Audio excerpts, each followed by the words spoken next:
વિદ્યાર્થી મિત્રો, ધોરણ 6 વિષય વિજ્ઞાન આપણે અગાઉ ચેપ્ટર જોઈ ગયા હતા. એ ચેપ્ટરનું હવે આપણે રિવિઝન કરવાનું છે. તો આપણે સજીવો અને તેમની આસપાસ વિશેની વાત કરી હતી કે જુદા જુદા સજીવો છે, તેમની આસપાસ વાતાવરણ કેવું હોય છે, એમને રહેવા માટે કેવું વાતાવરણ અનુકૂલન છે, તે બધા વિશેની વાત કરી હતી. તો એની અંદર આપણે કેટલાક એવા ટોપિકો જોયા હતા. એ ટોપિકો આપણે એક વખત પહેલાં પુનરાવર્તન કરી દઈએ. તો એના અંદર અનુકૂલન કે એ પ્રાણીઓને રહેવા માટે કેવું અનુકૂલન જોઈએ છે, કઈ જગ્યાએ રહે છે, કેવી રીતે રહે છે, એ પછી નિવાસસ્થાનના પ્રકાર જોયા હતા કે ભૂ નિવાસસ્થાન અને જલીય નિવાસસ્થાન. ત્યારબાદ નિવાસસ્થાનના ઘટકો જોયા હતા. એ બધા વિશેની વાત કરી હતી. તો હવે આપણે કેટલાક કારણો છે એ કારણો વિશેની ચર્ચા કરીશું. તો વૈજ્ઞાનિક કારણો છે એ કારણો ઘણી વખત પરીક્ષાની અંદર પૂછાતા પણ હોય છે. તો હવે આપણે જોઈએ વૈજ્ઞાનિક કારણો. એના અંદર પહેલું જોઈએ, ઊંટ રણનું વાહન કહેવામાં આવે છે. ઊંટને રણનું વાહન કેમ કહેવામાં આવે છે? તો ઊંટ રણ પ્રદેશમાં વસવાટ માટે અનુકૂલન ધરાવે છે. તો ઊંટ જે છે એ રણ પ્રદેશનું શું કહેવાય? વાહન કહેવાય છે. કઈ રીતે? તો આપણે ઊંટ જોઈએ તો આ ઊંટ છે એને નીચે જે રેતી આવેલી છે રણ પ્રદેશની અંદર, તો એ રેતી કેવી છે? એકદમ સોફ્ટ. ઊંટ ઊભો છે તો એના પગની ગાદી પણ દેખાય છે. તો આપણે જોઈએ કે આ ઊંટના પગની શું છે, આ ભાગ છે એ ગાદી કહેવાશે. આ ઊંટને શું કહેવાશે? ખૂંદ કહેવાશે. આ જે ઉપરનો ભાગ છે એ શું કહેવામાં આવે છે? ખૂંદ તરીકે ઓળખવામાં આવે છે. તો આ ઊંટ છે, ઊંટ રણ પ્રદેશમાં છે, એટલે રણની આજુબાજુ તમે જુઓ તો એકલી માટી જોવા મળે છે, બીજું કંઈ જોવા મળતું નથી. તેના પગની તળિયે ગાદીનો ભાગ જોવા મળે છે. આથી તેના પગ રેતીની અંદર ખૂંપી જતા નથી અને ગરમ રેતીમાં ચાલવા માટે અનુકૂલન હોય છે. એના પગ એ પ્રકારના હોય છે કે એ પગ ખૂંપી જતા નથી. એમને ગરમ રેતી હોય તો ગરમ રેતીની અંદર પણ ચાલવા માટે શું થાય છે? અનુકૂલન થાય છે. ગરમ રેતી હોય તો એના પગને નીચે ગાદી આવેલી હોય છે, એના લીધે શું થાય છે? એમના પગના તળિયા નીચે ગરમ રેતી એમને લાગતી નથી. તે લાંબા સમય સુધી ખોરાક વિના ચલાવી શકે છે. ખોરાક ના હોય કે પાણી ના હોય તો શું થાય? એમને લાંબા સમય સુધી ચલાવી શકાય છે. તે લાંબા સમયે અલ્પ માત્રામાં મૂત્રનો ત્યાગ કરે છે. આવા અનુકૂલનો ઊંટ રણ પ્રદેશમાં મુસાફરી માટે સક્ષમ છે. એ જે મેં તમને ખૂંદ બતાવી હતી એ ખૂંદની અંદર ખોરાકનો સંગ્રહ થાય છે, એ ચરબીનો સંગ્રહ થાય છે. એટલે જ્યારે ઊંટને ખોરાક ના મળે ત્યારે એમાંથી ચરબીનો ખોરાક તરીકે ઉપયોગ કરી અને ઊંટ શું કરે છે? ખોરાક વગર લાંબા સમય સુધી ચલાવી શકાય છે. હવે આપણે જોયા ઊંટ વિશેની વાત કરી તો આપણે બે ચિત્રો બતાવ્યા છે. જ્યાં ઊંટ છે રણ પ્રદેશ છે, રણ પ્રદેશની અંદર માટી છે, સૌથી વધુ માટી જોવા મળે છે. અને ઊંટ એના પગના નીચે તળિયે જે છે, આ તળિયાનો ભાગ છે, તો એ તળિયાનો ભાગ શું છે? ગાદી જેવો છે. અને આ ઉપર જે ખૂંદ આવેલી છે એ ખૂંદની અંદર શું થાય છે? ખોરાકનો સંગ્રહ થાય છે. ત્યાં ઊંટ શું કરે છે? ખોરાકનો સંગ્રહ કરી શકે છે. હવે આપણે જોઈએ બીજું વૈજ્ઞાનિક કારણ કે થોર રણ પ્રદેશમાં ઉગી શકે છે. થોર તમને રણ પ્રદેશમાં ઉગતો જોવા મળે છે. તો કઈ રીતે થોર રણ પ્રદેશમાં ઉગે છે? તો પહેલાં આપણે કેટલાક થોરના ચિત્રો જોઈએ કે થોર કેવા કેવા પ્રકારના હોય છે. તો આ જુઓ છો તમે થોર, તો થોરની ઉપર તમને જે કાંટાવાળી વનસ્પતિ જોવા મળે છે, કાંટા જોવા મળે છે. આ ઉપર રેડ કલરનું છે એ શું છે? થોરના બીજ છે કે એ ફળ છે થોરનું. હવે આ બીજો જે થોર છે એના જુઓ તમને પર્ણ જોવા નથી મળતા, પણ એકલા થોરની અંદર એકલા કાંટાઓ જોવા મળે છે, કાંટાવાળો ભાગ આવેલો છે. ત્યારબાદ આ થોર જોઈએ તો આ થોરને કાંટા ઓછા છે, પણ જે આ કાંટા જેવું જે દેખાય છે એ શું છે? નાના પર્ણ સ્વરૂપે તમને જોવા મળે છે. એની જે રચના છે. હવે આ થોરની અંદર તમે જુઓ તો નાના મોટા કાંટાઓ એકલા જોવા મળે છે. થોર ઉપર તમને શું થાય છે? પર્ણો જોવા મળતા નથી. તો આ તમને થોરની જુદી જુદી ચિત્રો દેખ્યા. હવે આપણે એના વિશેની વાત કરીએ કે થોર કઈ રીતે રણ પ્રદેશમાં ઉગી શકે છે. થોરને પર્ણો નાના અને ઓછા હોય છે, એટલે પાણીના અછત સમયે પર્ણનું કંટકમાં રૂપાંતર થાય છે, જેથી બાષ્પોત્સર્જન દ્વારા ઓછું પાણી ગુમાવે છે. વનસ્પતિની કાંટાને એવું હોય છે, એના લીધે શું થાય, પર્ણો હોતા નથી. પર્ણો હોય તો કેવા હોય છે, નાના ને એકદમ ઓછા. એટલે પર્ણો ઓછા હોય છે એટલે શું થઈ જાય, એમનું કાંટા સ્વરૂપે રૂપાંતર થાય છે. એટલે થોરને પર્ણ જોવા નથી મળતા. કેટલાક તમે ચિત્રો જોયા, એના અંદર તમે જોયા કે થોર જે છે એને કાંટા એકલા જોવા મળે છે, પર્ણ જોવા મળતા નથી. પ્રકાંડની શાખાઓ જાડી અને લીલા રંગની હોય છે, જે દ્વારા પ્રકાશ સંશ્લેષણ કરે છે. પ્રકાંડ કોને કહેવાશે, તો આ થોર જે છે એ થોરને આ જુદા જુદા ભાગ છે, અહીંયાથી જે અલગ અલગ થાય છે, તો આ બધું શું થાય, પ્રકાંડ દ્વારા એ શું થાય છે, અલગ અલગ ભાગમાં રૂપાંતર થતા હોય છે. તો એ પ્રકાંડ દ્વારા શું કરે છે, તો એ શું કરે છે, એની જે તમને બધા થોર મેં બતાવે એ થોર કેવા હોય છે, જાડા અને લીલા રંગના તમને જોવા મળે છે. બધાની સાઇઝ કેવી હતી, જાડા હતા. એકેય થોર પતલા હોતા નથી. તેને માસલદાર અથવા તો દલદાર પ્રકાંડ ખોરાક અને પર્ણનો સંગ્રહ થાય છે. માસલદાર એટલે કે જે પટ્ટા આવે છે, જે તમે થોર જોયો તે થોર કેવો હોય છે, ખોરાકનો અને પાણીનો સંગ્રહ કરતા હોય છે. થોર ખૂબ જ ઓછી પાણીની જરૂરિયાતથી રણ પ્રદેશમાં અનુકૂલન સાધી અને જીવંત રહી શકે છે. જીવંત એટલે કે સજીવન રહી શકે છે. એ શું કરે, કઈ રીતે રહે છે, કે એમને પાણી બહુ ઓછું જોઈએ છે, એના માટે શું કરે છે, એ જીવંત કે ત્યાં રહી શકે છે. પાણીની જરૂરિયાત પણ એમની કેવી હોય છે, ઓછી હોય છે.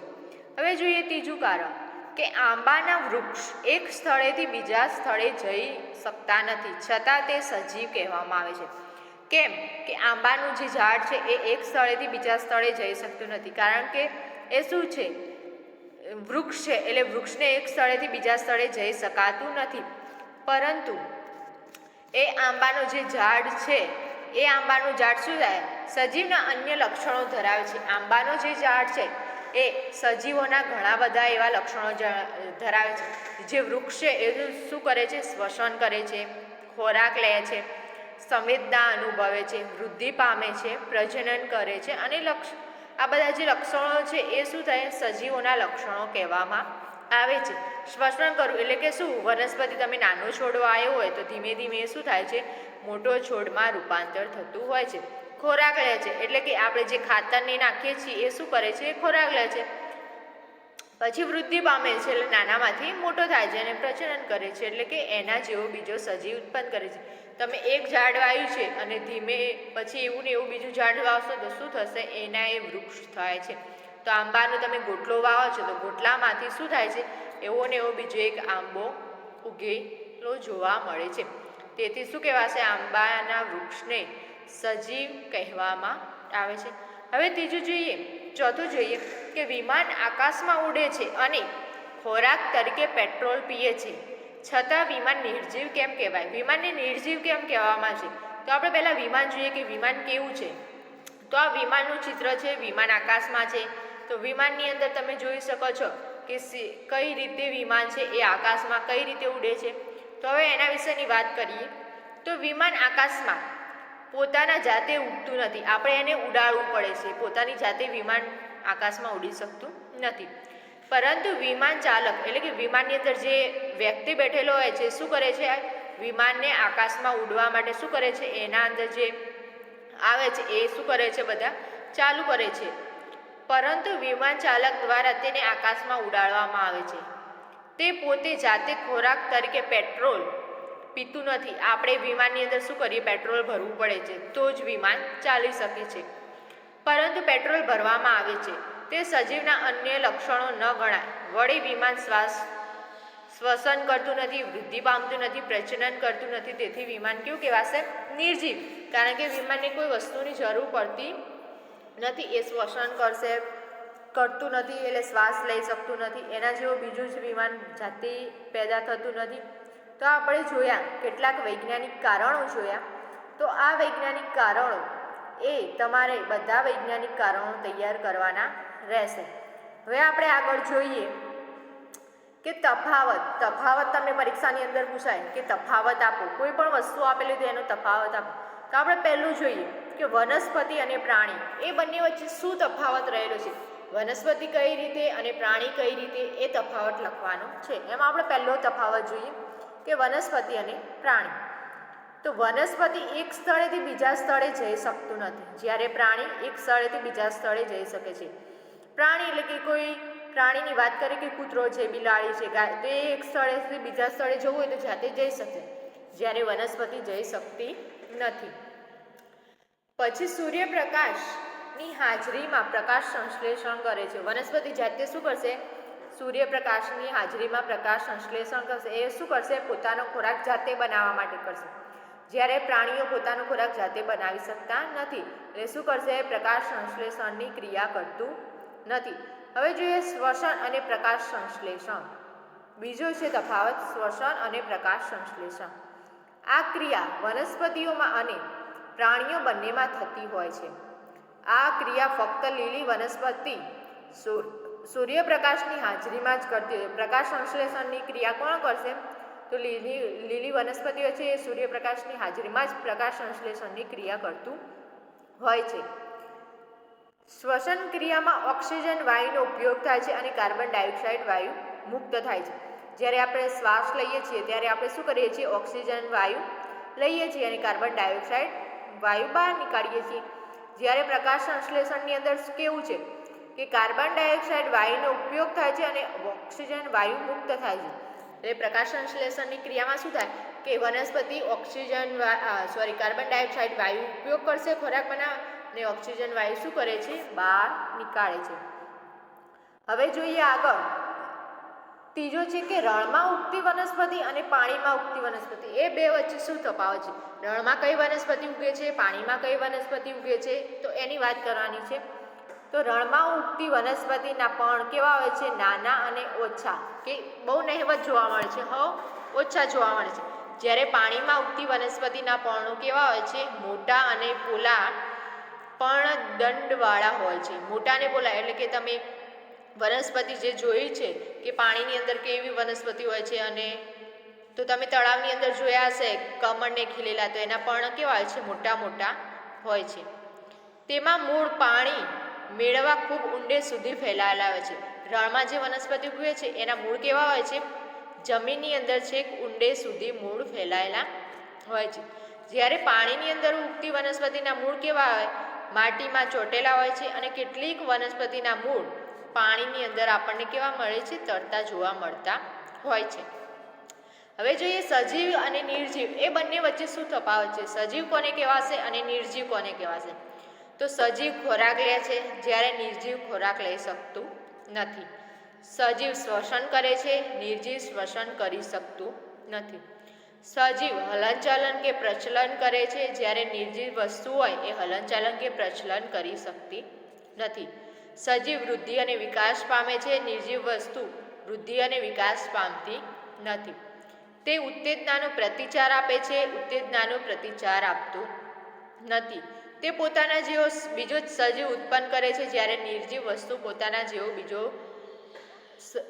નિર્જીવ વસ્તુ ઉત્પન્ન કરી શકતી નથી. તો આપણે જોયા કે કેટલાક તફાવત જોયા અને કારણો જોયા. તો તમારે આ તફાવત અને કારણો તૈયાર કરવાના રહેશે. હલનચલન એટલે કે એક જગ્યાએથી બીજી જગ્યાએ જવું, તે પ્રચલન એટલે ચાલીને જવું, તે ઉત્તેજનાનો પ્રતિચાર આપે એટલે કે આપણને કોઈ બોલાવે છે અને આપણે સામે જવાબ આપીએ કે હા એ, તો એ શું કહેવાશે? ઉત્તેજનાનો પ્રતિચાર આપ્યો. તો આપણે આ પાઠની અંદર કેટલાક કારણો અને કેટલાક તફાવત જોયા. હવે જોઈએ વર્ગીકરણ, કે સજીવ અને નિર્જીવની અંદર વર્ગીકરણ કઈ રીતે કરવાનું. તો તમને પરીક્ષાની અંદર કેટલાક ઉદાહરણ આપેલા હોય, તો એ ઉદાહરણની અંદર સજીવ વસ્તુ કઈ છે અને નિર્જીવ વસ્તુ કઈ છે એના વિશેની વાત કરવાની છે.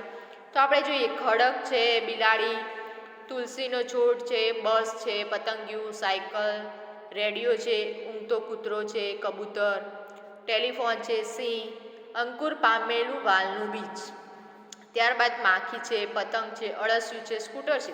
તો આપણને કેટલાક ઉદાહરણ આપેલા છે. એ ઉદાહરણની અંદર જે સજીવ વસ્તુ હોય એ કયા છે અને નિર્જીવ વસ્તુ કયા છે એ આપણે વાત કરવાની છે.